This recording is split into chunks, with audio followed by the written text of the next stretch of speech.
Irmãos, vamos abrir, por favor, a palavra do Senhor em Gênesis. Em Gênesis, capítulo de número 3, versículo 1.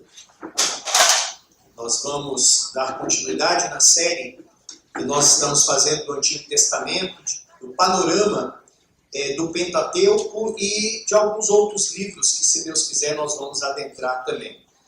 Hoje nós vamos tratar sobre um dos temas mais importantes e tristes no que tange a nossa humanidade, que foi a queda. Então nós vamos meditar na queda, que é a entrada do pecado no mundo. Então, Gênesis capítulo 3, eu peço que com muita atenção você acompanhe a leitura que eu farei.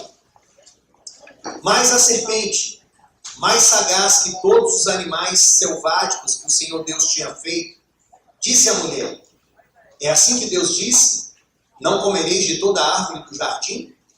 Respondeu-lhe a mulher: do fruto das árvores do jardim podemos comer, mas do fruto da árvore que está no meio do jardim, disse Deus, dele não comereis, nem tocareis nele, para que não morrais.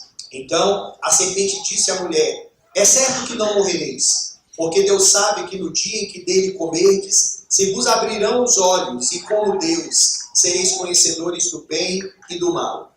Vendo a mulher que a árvore era boa para se comer, agradável aos olhos e árvore desejável para dar entendimento, tomou-lhe do fruto e comeu, e deu também ao marido, e ele comeu. Até aqui a leitura. Senhor, fale conosco, Pai querido. Deus amado, toda a tua palavra é importante, toda a tua palavra é inspirada. Mas esse texto, Senhor Deus, ele é de cabal importância para o nosso entendimento sobre nós mesmos e também sobre a provisão do Senhor que foi enviado o seu Filho a despeito dos nossos pecados. Eu peço, Deus, a iluminação do teu Santo Espírito, em nome de Cristo Jesus. Amém. Irmãos, há um filme chamado Grand Canyon, não sei se você já assistiu, que mostra um advogado que ele está indo no seu carro, é um homem muito rico, e de repente ele avista de longe um grande engarrafamento. O que ele faz? Ele pega uma pista alternativa e ele entra numa rua escura, desértica, e para piorar a situação, o carro dele quebra. Quando ele sai do carro, que ele dá uma olhada para se situar aonde ele está, ele percebe que ele está num lugar muito perigoso. Um lugar que é dominado por gangues. Ele então pega o telefone dele e liga para o guincho. Só que antes do guincho chegar, ele é acometido, ele é cercado por uma gangue de marginais. E os marginais começam a ameaçá-lo, querem roubá-lo e querem até, se possível for, até tirar a sua vida. Só que, graças a Deus, antes que o pior aconteça, o motorista do guincho ele chegou. E o motorista do guincho, ao chegar, ele trouxe uma grande lição para o líder daquela gangue. Ele disse assim para ele: cara, o mundo não deveria funcionar assim. Talvez você não saiba disso, mas as coisas não deveriam ser assim. Eu deveria ser capaz de fazer o meu trabalho sem perguntar se eu posso. E esse cara aí do carro, ele deveria esperar no carro dele sem ter a preocupação de ser assaltado. Tudo deveria ser diferente do que está acontecendo. Tudo deveria ser diferente do que está acontecendo.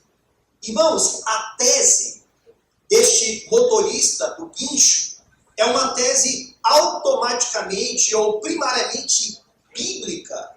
Tudo deveria ser diferente do que está acontecendo. As coisas não deveriam ser assim.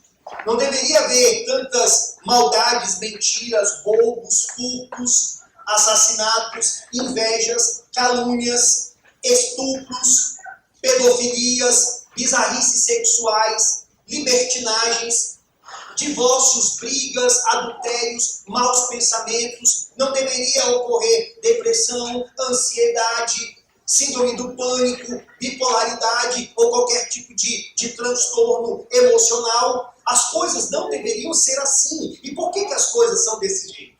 Por que estas coisas ruins acontecem? Por causa da queda. Por causa da entrada do pecado no mundo. O homem transgrediu a palavra do Senhor e é por isso que a humanidade está desse jeito. É por isso que nós passamos por tantos problemas. É por isso que nós ofendemos e somos ofendidos. Destratamos pessoas e somos também destratados. A queda, meus irmãos, é um termo técnico. Você não vai ver esse termo na Bíblia. Mas a queda é um termo técnico para se referir à entrada do pecado no mundo. Eu acredito, meus irmãos, que a queda foi a maior tragédia que já aconteceu na raça humana. Pior do que os maiores terremotos, tsunamis, incêndios, ataques terroristas e pior do que qualquer tipo de transtorno ambiental. A queda é que trouxe tudo isso. Quando você, por exemplo, ouve, como nós vimos agora, não sei se foi nessa semana ou na semana passada, de que uma criança, ela foi pega por um homem, foi estuprada dentro de um bar, e depois a população chegou, pegou aquele homem, matou aquele homem, tudo isso está relacionado à queda. Quando você vê na televisão os nossos políticos, os nossos representantes, uma grande parcela deles brigando e mentindo, por quê? Por causa da queda. Quando você vê uma falta de entendimento entre Estados Unidos e Ucrânia, ou Ucrânia e Rússia, ou China e Estados Unidos, ou Brasil, agora também numa certa crise diplomática com os Estados Unidos, tudo isso, querendo ou não, está relacionado à queda, à entrada do pecado no mundo.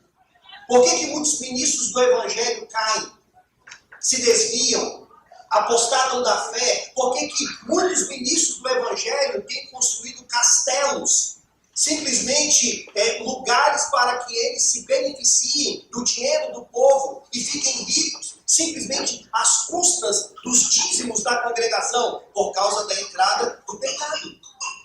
Eu costumo dizer, meus amados irmãos, que se você não tiver uma compreensão correta do que foi a queda, você não terá uma compreensão correta sobre muitas doutrinas bíblicas. Quando algumas pessoas, por exemplo, falam assim: pastor, eu não entendo esse negócio de predestinação.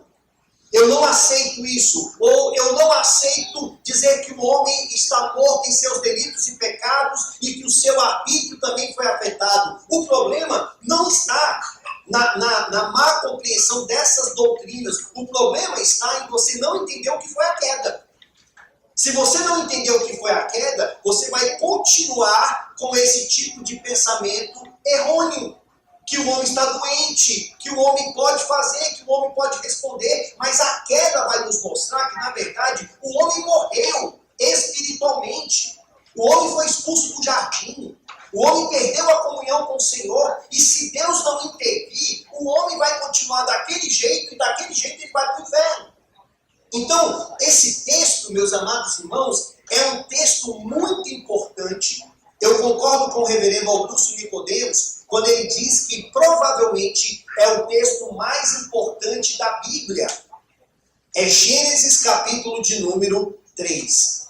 Como que nós vamos estruturar esse texto a nível de um sermão? Nós vamos ver 3 pontos. Primeiro, a tentação de Satanás e a queda do homem. Nós veremos isso do versículo 1 até o versículo 6. Segundo, as consequências da queda, versículos 7 a 13.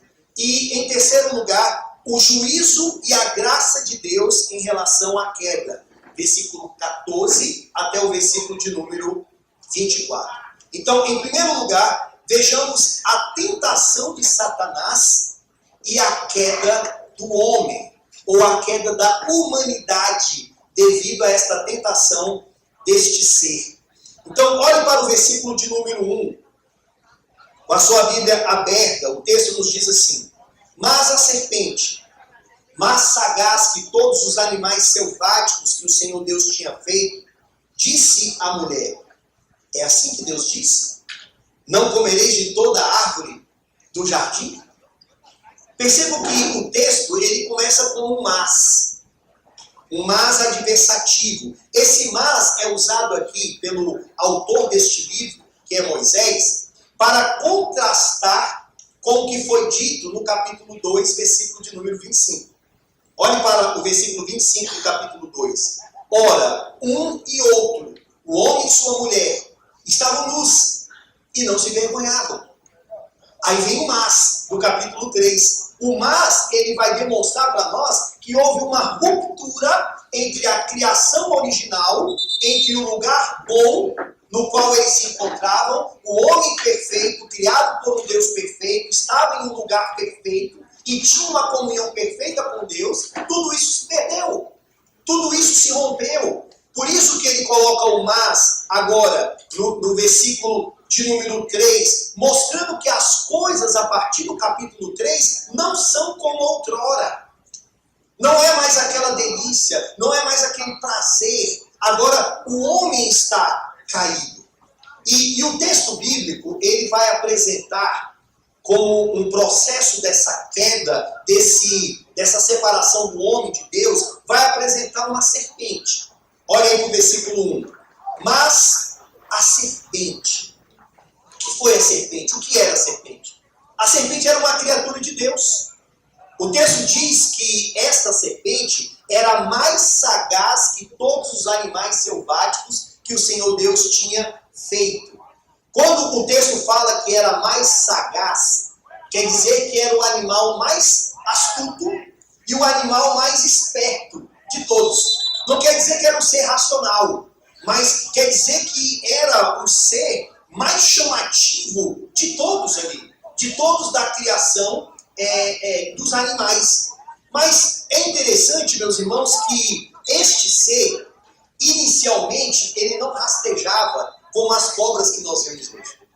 Então, pensar nessa serpente original e na serpente que nós temos hoje, há uma diferença. As serpentes de hoje, elas rastejam.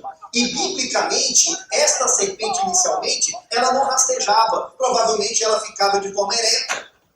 E esta serpente, ela passa a rastejar por causa da punição de Deus. Se você olhar aí para o versículo de número 14, do capítulo 3, lá no finalzinho, Deus ele pronuncia um juízo sobre a serpente, dizendo: rastejarás sobre o teu ventre e comerás pó todos os dias da tua vida.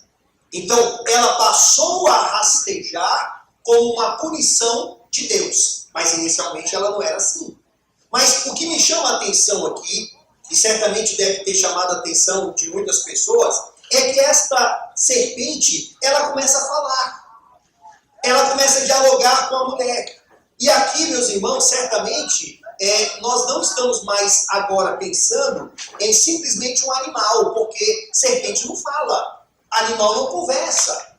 Não conversa com os seres humanos. Ele não foi feito de forma racional e como ser moral, assim como somos. Então, o que nós temos aqui? Nós temos agora uma outra criatura de Deus, que a Bíblia vai chamar de Satanás, que se apossa, se apodera da serpente e começa a falar por intermédio dela com a mulher. E pode ser que você diga assim: mas pastor, isso é possível? Sim, é possível. Biblicamente nós vemos Deus, ele usando uma mula para falar.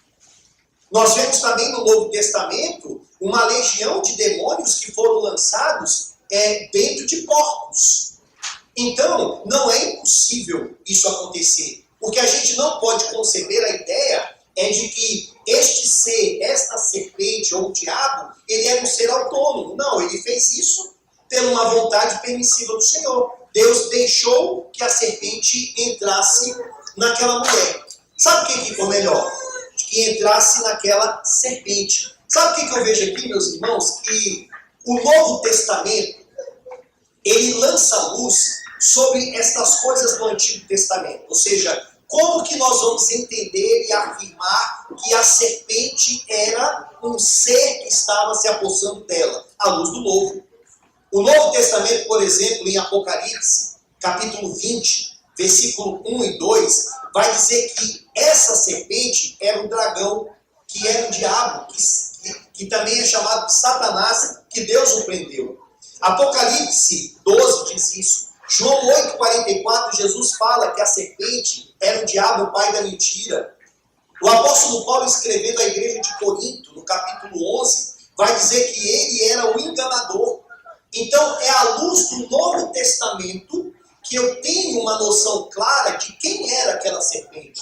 É à luz do Novo Testamento também que fica claro para mim a ação do Espírito Santo no Antigo Testamento, a ação do Filho de Deus pré-existente no Antigo Testamento. Então, é o Novo trazendo luz para aquelas informações que nós temos ali. Só que percebam então, meus irmãos, que uma vez que eu entendo que aqui é Satanás, um anjo caído, que está falando por intermédio daquela mulher, Satanás então vai se dirigir a ela em uma conversa.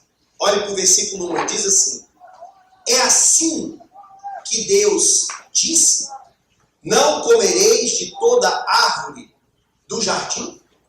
É assim que Deus disse, não comereis de toda árvore do jardim? Percebam o ardil do inimigo.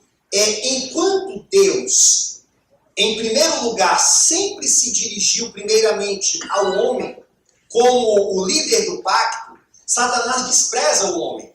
Satanás se volta para quem? Se volta para a mulher. Tanto que ele conversa com ela usando plural. É assim que Deus disse, não comereis de toda a árvore do jardim? Ou seja, ele estava chamando a atenção de Eva para que Eva se posicionasse como um líder do pacto, a líder da família.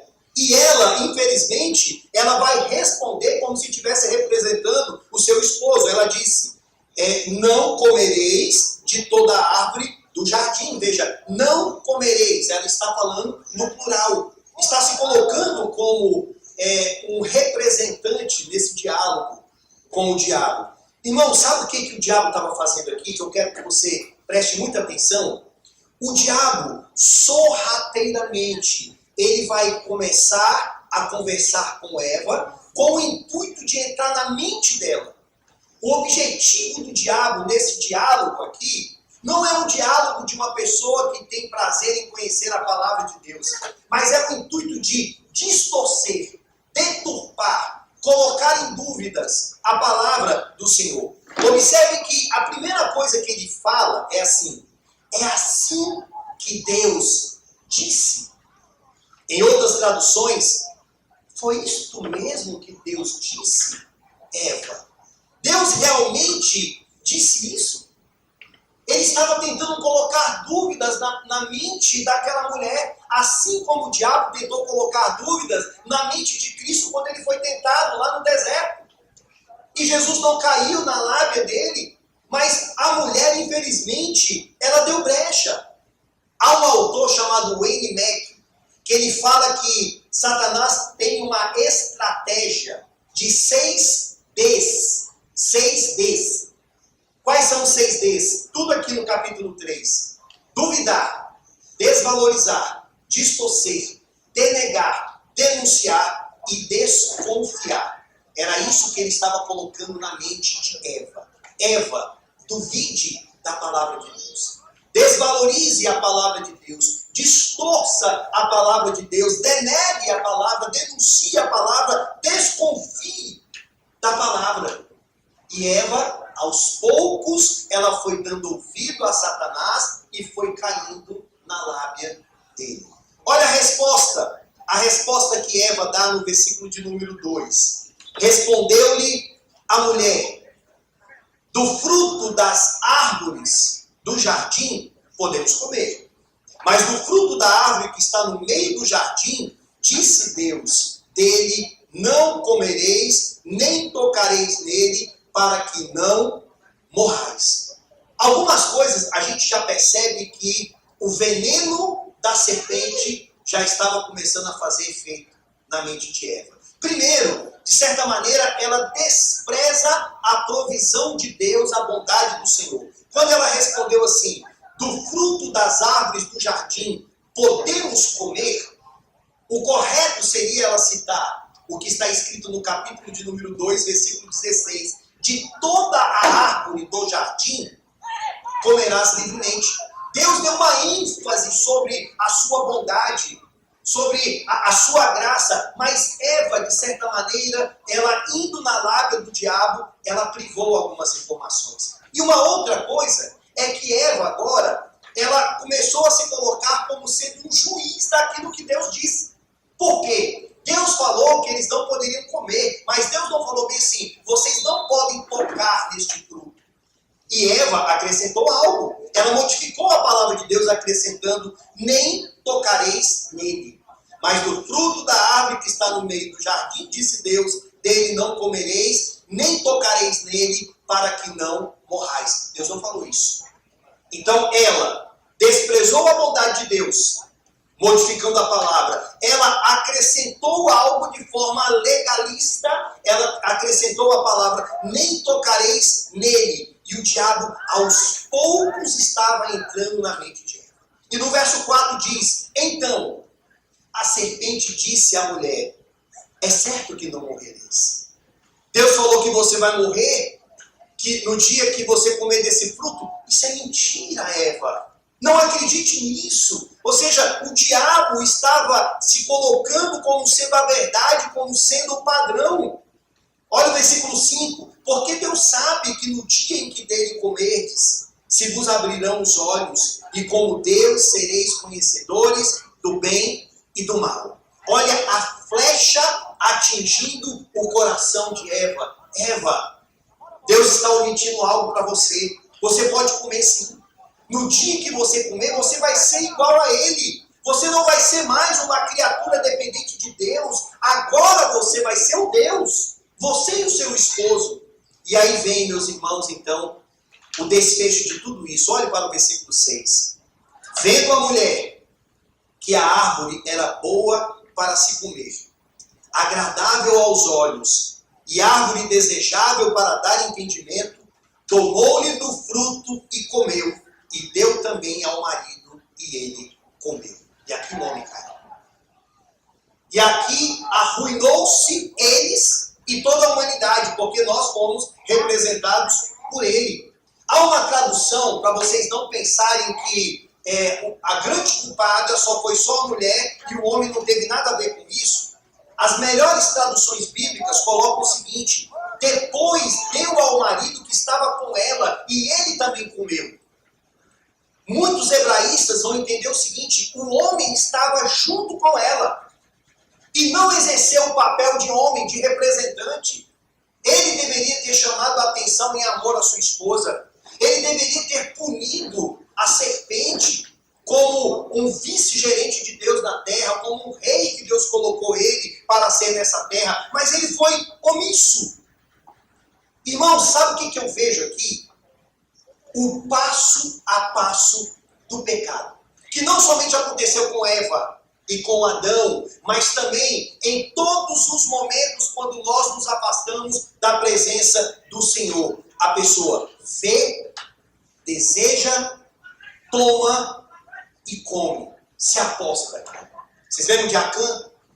Quem aqui lembra da história de Acã, quando Deus destruiu os muros de Jericó e conquistou através do seu poder aquela terra, aquela cidade, mas Deus foi muito claro com o povo de Israel. Os despojos dessa terra, deste povo, vocês não devem pegar para si. E o que Acã fez? Acã entrou dentro da cidade, dentro de uma determinada casa, viu ali uma capa de ouro, viu algumas coisas chamativas, ele viu, ele cobiçou, ele tomou aquilo e ele guardou. A próxima cidade que o povo de Israel iria lutar era a cidade de Ai, uma cidade pequena, nada comparável à cidade de Jericó. Quando eles foram para aquela cidade, eles foram derrotados, passaram uma grande vergonha. Josué então chora e reclama com Deus. Deus então fala com ele, por que você está prostrado? Levanta, há pecado no meio do povo. Até que eles chegaram, até a família, até Acã, o homem que fez aquilo. Ele viu, ele cobiçou, ele tomou e ele guardou. Assim é o passo a passo do pecado. Não foi assim também com Davi, meus irmãos. Davi, um homem de guerra, que deveria estar na guerra, mas ficou em casa, ficou no seu palácio, e ele vê a mulher de Urias, o heteu, Batseba. Ele viu, ele cobiçou, ele tomou aquela mulher e ele se apossou do pecado. É assim que muitas pessoas também fazem em nossos dias.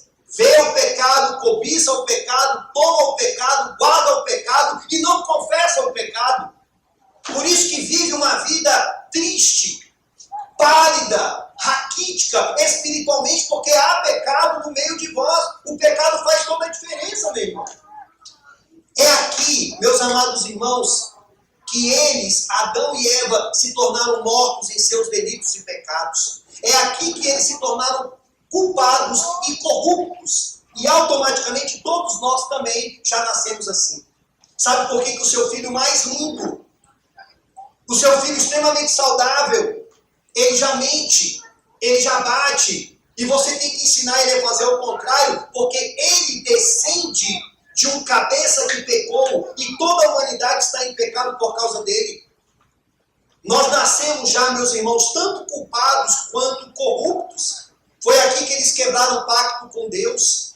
Foi aqui que eles morreram, inicialmente, espiritualmente. A ordem de Deus foi: se você comer, você vai morrer. Mas ele não caiu duro no chão na hora que ele pecou. Não aconteceu com Adão e Eva assim. Eles ainda viveram muitos anos. Adão viveu mais de 900 anos, mas depois veio a morte física. A primeira morte foi a morte espiritual, a separação com Deus. Irmãos, pensem nisso. Andavam com Deus, viam Deus de forma teofânica, usufruíam dos deleites do jardim do Senhor. Que coisa maravilhosa deveria ser as peras, as uvas, as maçãs, o verde, o jardim. Se hoje tem tantas coisas bonitas, como deveria ser naquela época, antes do pecado ter entrado no mundo? Mas eles foram privados de tudo isso por causa do pecado. É a partir desse texto que você entende Romanos 1, Romanos 2, Romanos 3, que Paulo vai dizer: cale todo mundo a boca, porque todo mundo está em pecado diante de Deus.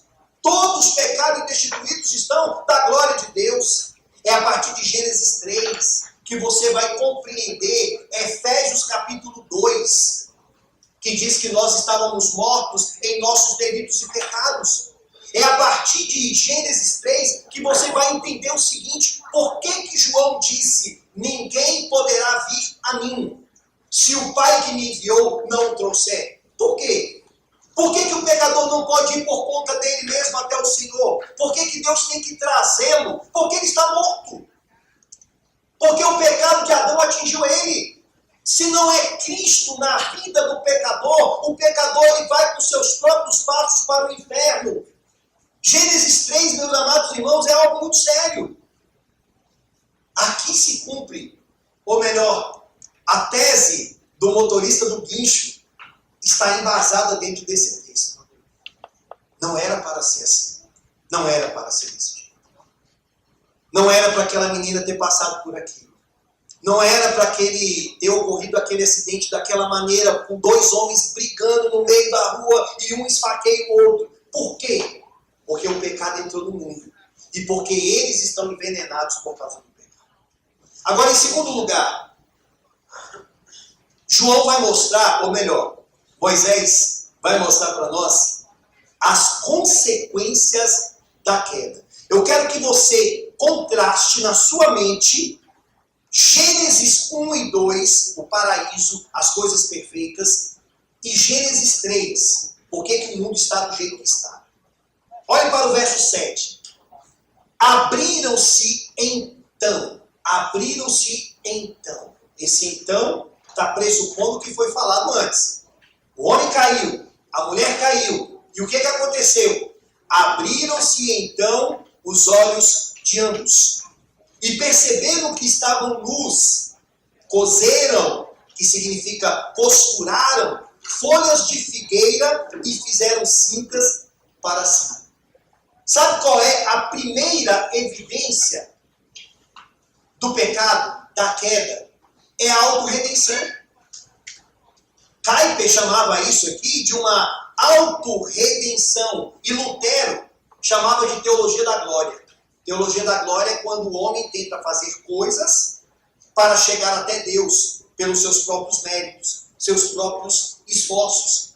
Veja que o texto está dizendo que eles cozeram folhas de figueira e fizeram cintas para si, como se aquilo fosse redentivo, como se aquilo pudesse mudar a vida deles. E é assim que tem ocorrido a partir desse texto. As pessoas longe de Cristo, elas querem produzir para si a redenção.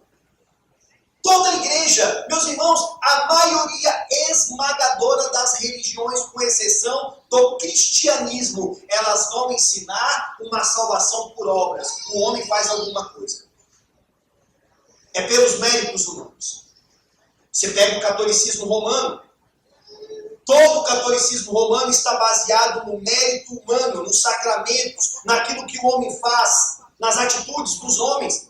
Você pega o protestantismo, infelizmente neopentecostal, é tudo barganhado, é pelo que o homem faz, é pelo que o homem veste, é pelo que o homem dá. Não é isso. Você não vai conseguir a redenção por aquilo que você faz. A redenção só é possível se o Senhor prover algo na sua vida. Tanto que o texto, ele é tão interessante que aqui ele mostra a autorredenção, mas lá na frente nós vamos ver que é o próprio Deus que de uma forma tipológica, ele mata animais e com a morte daqueles animais, com a pele deles, ele cobre a nudez do homem. É Deus que faz isso. E por que Deus matou aqueles animais? Para cobrir a nudez de Adão e Eva. Ele estava colocando aquilo ali, meus irmãos, como um prenúncio de que sem derramamento de sangue não há remissão de pecados. Alguém tem que morrer, um inocente, no lugar de pecadores. Não foi assim com os animais lá no Antigo Testamento, aqueles sacrifícios? Matava-se um cordeiro, matava-se um animalzinho puro que não fez nada no lugar de um pecador. E não foi assim quando Cristo apareceu? Quando Jesus Cristo apareceu, João Batista fez questão de falar: eis o Cordeiro de Deus que tira o pecado do mundo. Ou seja, ele foi visto como um cordeiro, como aquele que veio para cobrir a nossa nudez, que veio para cobrir o nosso pecado. Agora, olhe para o verso 8, meus irmãos. O texto diz assim, mais uma evidência da consequência do pecado. Quando ouviram a voz do Senhor Deus que andava no jardim pela viração do dia, esconderam-se da presença do Senhor Deus, o homem e sua mulher, por entre as árvores do jardim. Ora, quem andava com Deus, quem caminhava com Deus, quem conversava com Deus, agora se esconde por detrás das árvores. E se nós formos fazer, meus irmãos, uma contextualização da nossa época, pode ter certeza, quando nós pecamos, o homem quando está em pecado, qual é a tendência dele? Vir para a igreja? Deveria. Mas a maioria se esconde. O homem quando está com o pecado oculto, a primeira coisa que ele faz, se ele não se arrepender, é ele se esconder. Ele se isola. Ele não quer ficar junto do povo de Deus. Porque ele não quer que o pecado dele seja confrontado. Ele não quer que o ídolo do coração dele seja exposto. Ele não quer largar aquilo. Muitas pessoas vêm com essa desculpa. Se você passa na rua, ele faz questão de abaixar a cabeça, pois ele não quer nem que você o veja. Não quer nem que você o veja. E tudo isso vem da onde, pastor? Vem daqui, ó. Gênesis 3. Esconderam-se da presença do Senhor. E aí vem o verso 9 que diz: e chamou o Senhor Deus ao homem e lhe perguntou: onde estás? Onde estás? Sabe o que eu vejo aqui, meus irmãos? Duas lições que Deus nos dá nesse texto. Primeiro, Deus está nos ensinando que em confrontos, em discussões, em aconselhamento, nós temos que fazer perguntas. Deus não sabia onde é que Adão estava? É claro. Deus não sabia o que ia ao coração de Adão? Sim. Mas ele fez questão de perguntar por quê. A boca fala do que o coração está cheio. Ele queria que ele deixasse isso muito claro. E vejam, meus irmãos, observe, Elton, que o texto está mostrando o seguinte: quem é que vai atrás de quem? Não é o homem que vai atrás de Deus, o homem se esconde. Mas quem é que vai atrás do homem? Deus. mostrando que se Deus não for atrás do homem, o homem vai continuar lá do jeito que ele está. Sabe por que você está aqui? Porque Deus te trouxe aqui.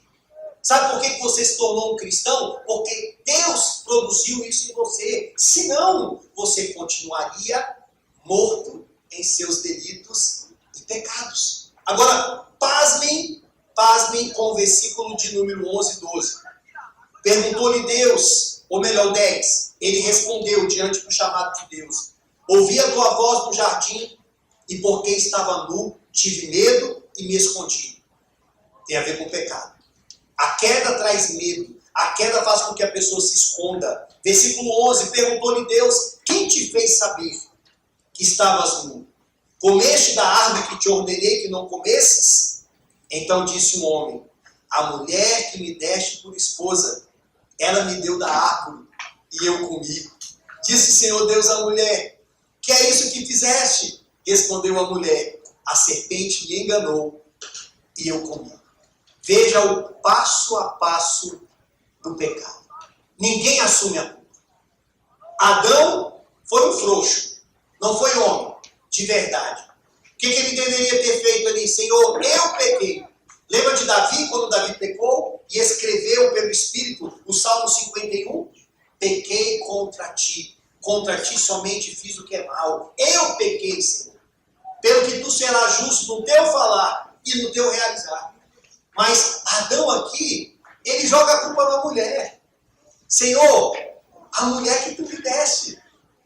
E indiretamente, o que ele estava fazendo ali, meus irmãos? Adão estava jogando a culpa em Deus. Por quê? Se você pegar a narrativa da criação do homem, Deus cria o homem e depois Deus fala o quê? Não é bom que o homem esteja só. Far-lhe-ei uma auxiliadora. Então o que ele estava dizendo era: Senhor, eu estava sozinho, eu estava numa boa, o Senhor criou uma mulher. E deu o que deu. Então a culpa é sua. E aí depois se vira para a mulher. E a mulher, ao invés também de assumir o que ela fez, o que a mulher falou? Foi a serpente. E na verdade ninguém assume nada. É igual hoje, muitas das vezes as pessoas, em tudo elas querem jogar a culpa o quê? Ou jogam a culpa no homem, ou jogam a culpa em Deus, mas elas não assumem o que infelizmente elas fizeram. Agora vejam que, em terceiro lugar, nós temos então agora a graça e o juízo de Deus. Nós vamos ver, meus amados irmãos, que apesar daquilo que o homem fez, o Senhor ele vai revelar a graça dele. Eu quero que você olhe agora para o versículo de número 14. Ou seja, após um ficar jogando a culpa no outro, Deus agora ele vai trazer o juízo. Ele diz: então o Senhor Deus disse à serpente: visto que isso fizeste, maldita és entre todos os animais domésticos, e o és entre todos os animais selváticos. Rastejarás sobre o teu ventre e comerás pó todos os dias da tua vida. Meus irmãos, há o juízo de Deus sobre a serpente. Pode ser que você pergunte assim: mas pastor, a serpente não era uma criatura? Que mal que a serpente fez? Ela não foi possuída pelo diabo? Por que Deus puniu? Deus quis deixar para nós como um símbolo para que toda vez que nós olharmos para uma serpente, que a gente entenda: olha, por detrás dessa serpente, lá no começo, tinha um ser maligno que fez o que fez. Ele não está promovendo aqui, está aí longe disso, você tomar uma raiva e matar as serpentes, os répteis que existem. A ideia do Senhor não é essa. Mas ele coloca como um símbolo sobre isso. Mas agora, percebam que no verso 15, agora ele vai entrar no ponto principal. Porém, inimizade entre ti e a mulher, entre a tua descendência e o teu descendente. Este te ferirá a cabeça e tu lhe ferirás o calcanhar. Sabe o que Deus está fazendo aqui, meus amados irmãos? Sabe o que Ele está mostrando aqui para nós? Ele está mostrando que o filho dele é o que iria resolver toda essa situação. Percebam que aqui nós temos o que nós chamamos de próprio evangelho. A primeira pregação do evangelho está diante de nós, aqui no versículo de número 15. Isso é maravilhoso. Quem foi o primeiro pregador do evangelho? Quem foi o que trouxe em primeiro lugar as boas novas? O próprio Deus. Deus poderia ter acabado com o homem, com a mulher, com a serpente, com o mundo todo e ter feito outro mundo. E você não teria como questioná-lo. Mas o que Deus fez? Ele pune a serpente, mas ele diz, olha, o meu filho vai nascer. E o meu filho virá. E ele vai esmagar a tua cabeça. Você vai ferir o calcanhar dele. Ou seja, o teu veneno, serpente, vai levá-lo à morte. E de fato Cristo morreu na cruz. Pelo veneno da cobra. Mas a morte de Cristo na cruz foi o esmagamento da cabeça da serpente. Quando Cristo morreu na cruz, ele venceu o diabo na cruz ali. Só está compreendendo a questão? Ou seja, aqui nesse texto, nós temos a primeira anunciação da vinda do Filho de Deus. E é interessante como que todo o Antigo Testamento vai viver a partir dessa promessa. Nós vamos ver, meus amados irmãos, que todo o Antigo Testamento vai começar a falar sobre isso. Vai dizer que ele é descendente da mulher, que ele é descendente de Abraão, que ele descende da tribo de Judá, que ele descende de Davi, que ele terá um tríplice ministério de profeta, sacerdote e de rei. Vai dizer que ele vai ser o servo sofredor. Então toda a igreja do Antigo Testamento, ela olhava para frente, aguardando o cumprimento desta profecia aqui.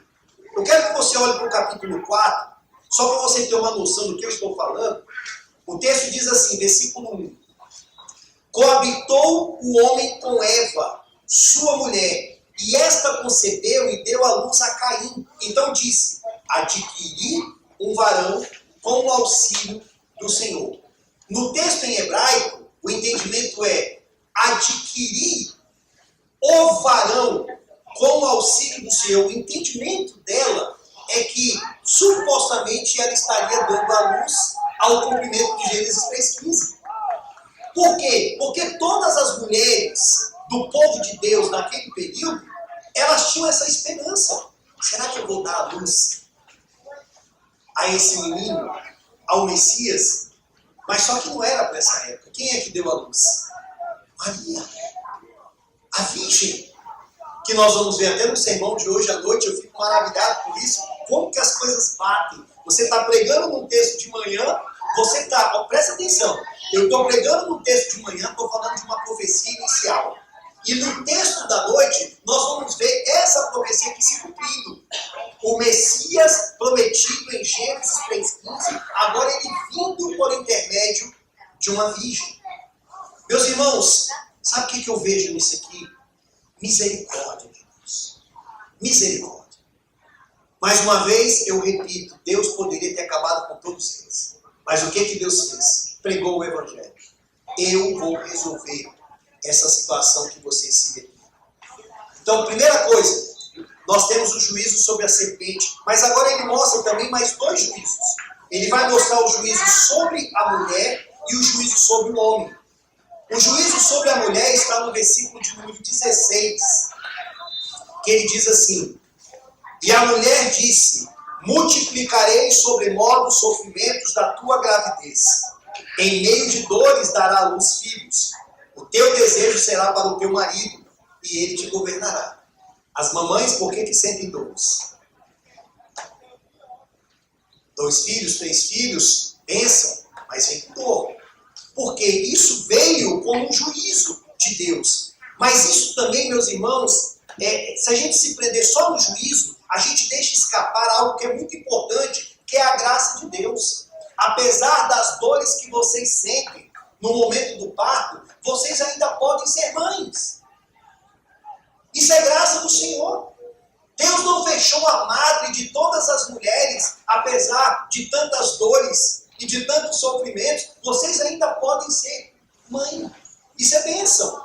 Agora, vejam que há um outro fator aqui de juízo, quando diz, o teu desejo será para o teu marido e ele te governará. Provavelmente os melhores comentários vão dizer o seguinte, agora você vai querer o seguinte, dominar o teu marido. Agora você vai querer almejar ou usurpar o papel que ele tem de cabeça. Não é isso que acontece em muitos conflitos de casamento? Não é isso que chega para nós em muitos aconselhamentos? Ou seja, é a mulher que quer usurpar a autoridade do esposo, que é a mulher que quer se ver como cabeça, é ela que quer falar, é ela que quer dar as normas, e tudo isso por quê? Uma inversão dos papéis no lar como juízo que Deus colocou sobre as famílias. E por fim, já quase avançando para o final, nós vemos agora o sofrimento relacionado ao homem. Diz a palavra de Deus, no versículo de número 17, visto que atendeste à voz de tua mulher e comeste da árvore que eu te ordenara, não comesses, maldita é a terra por tua causa. Deus foi claro. Não vai ser fácil, Adão. Não vai ser fácil você cuidar da terra. E isso agora também chega para nós. Não é fácil nós governarmos a terra. Não é fácil nós cuidarmos deste mundo. Porque o mundo está sob maldição. E Deus amaldiçoou este mundo. E a culpa de tudo isso foi de Adão. Um outro fator que ele vai colocar aqui, o trabalho. O trabalho é bênção. Antes do pecado entrar no mundo, o homem trabalhava, mas agora o trabalho vai ser o quê? Penoso. Do suor do teu rosto. Agora é um trabalho exaustivo. Muitas das vezes é assim, é cansativo, é penoso, é difícil. No começo não. No começo o homem tinha tudo lá no jardim, estava trabalhando com muita alegria. Agora você vai ver como é que a situação vai ficar. Mas, irmãos, olhe para o versículo 21. Deus, então, pune a serpente, pune a mulher, pune o homem, promete o Messias, e agora no versículo 21 ele diz, fez o Senhor Deus vestimenta de peles para Adão e sua mulher, e os vestiu. Isso aqui te lembra o quê? Lembra lá no começo? Quando Adão e Eva cozeram folhas de figueira para si, eles fizeram algo para tampar a sua nudez. Agora Deus está dizendo bem assim, não são vocês que fazem, sou eu. Fez o Senhor Deus vestimenta de peles. Aqui nós temos um tipo, aqui nós temos uma prefiguração de Cristo. Porque se Deus fez vestimenta de peles, peles pressupõe o quê? Deus matou algum animal. E aquele animal puro cobriu a nudez de dois pecadores miseráveis. Deus está mostrando com esse texto aqui que todo o Antigo Testamento vai seguir esta linha. Inocente deve morrer no lugar de pecadores. E isso vai apontar para Cristo Jesus. Agora, para terminar, meus irmãos, versículo 22. Então disse o Senhor Deus, eis que o homem se tornou como um de nós, conhecedor do bem e do mal. Não quer dizer que o homem se tornou um Deus. Mas agora o homem tem, dentro da sua mente, esse ideal de querer ser autônomo. De querer fazer as coisas do jeito que ele quer. Assim que não estenda a mão e tome também da árvore da vida e coma e viva eternamente, o Senhor Deus por isso lançou fora do jardim do Éden, a fim de lavrar a terra de que fora tomada. E expulso o homem, colocou querubins ao oriente do jardim do Éden, e o refugiu de uma espada que se revolvia para guardar o caminho da árvore da vida. Que situação! O homem criado no Éden, agora é expulso do Éden. O homem criado no paraíso, agora é enxotado do paraíso. Vai para fora. O que isso está dizendo para nós? O homem perdeu a comunhão com Deus. O homem está separado do Senhor. Só existe uma coisa que nos separa de Deus, o pecado. Deus não tolera o pecado. Deus não tem conluio com o pecado. Deus não massageia o pecado. Por isso que o pecado nos separa dele. Por isso que o homem está fora do Senhor. Por isso que o homem que está morto em seus delitos e pecados não tem comunhão com Deus. Agora, vejam a graça do Senhor aqui, meus amados irmãos. Eu quero que vocês entendam isso. O que Deus faz? Expulsa o homem do jardim, coloca querubins com uma espada para guardar o quê? A árvore da vida. Por quê que ele fez isso? Porque se o homem comesse da árvore da vida, estando ele morto em pecado, a árvore lhe daria o quê? Vida eterna dentro daquela situação que ele se encontrava. Então, ele viveria eternamente em pecado. E o que Deus faz? Expulsa-o. Agora o homem está afastado. Isso aponta para quê, meus irmãos? Aponta para Cristo. Aponta para Jesus Cristo. A única maneira do homem se aproximar de Deus, a única maneira do homem voltar àquilo que ele era antes, ou melhor, até para uma situação melhor do que aquela que o homem tinha, é por intermédio de Cristo Jesus. Por isso que Jesus falou: eu sou o caminho, e a verdade, e a vida, e ninguém vem ao Pai a não ser por mim. Você consegue entender que sem Jesus Cristo você está fora da comunhão com Deus? Com Jesus Cristo é a única possibilidade de você voltar para o Senhor. E eu pergunto nessa manhã, pelo menos a maioria de todos que eu estou ouvindo aqui são crentes. Você agradece a Deus por isso? Porque fora do jardim você se encontrava longe do Senhor, mas hoje você está na presença de Deus por causa de Cristo Jesus. E o jardim que Adão vivia, eu quero dizer para você que a situação no qual você viverá na glória vai ser superior a essa situação do Éden. No Éden ele podia cair. Para onde você vai, você nunca mais vai poder cair ou retroceder da situação no qual você se encontra. Você vai estar para sempre na presença do nosso bondoso Deus. Então eu termino dizendo para você o seguinte: por que o mundo está do jeito que está? Por que aquele motorista não poderia aguardar no seu carro sem ser assaltado? Por que aquele motorista do guincho não poderia fazer o seu trabalho sem perguntar se eu posso fazer, por causa do pecado? Quando ouvires falar de guerras e rumores de guerra, nação se levantando contra nação, reinos contra reinos, lembre-se, tudo isso é por causa do pecado, mas Deus está no controle e enviou o Filho dele para nos redimir. Por isso, busque o Senhor, pregue sobre o Senhor, esteja na presença do Senhor e não fora do jardim ou da presença bendita do nosso Senhor e Salvador Jesus Cristo. Amém, meus irmãos?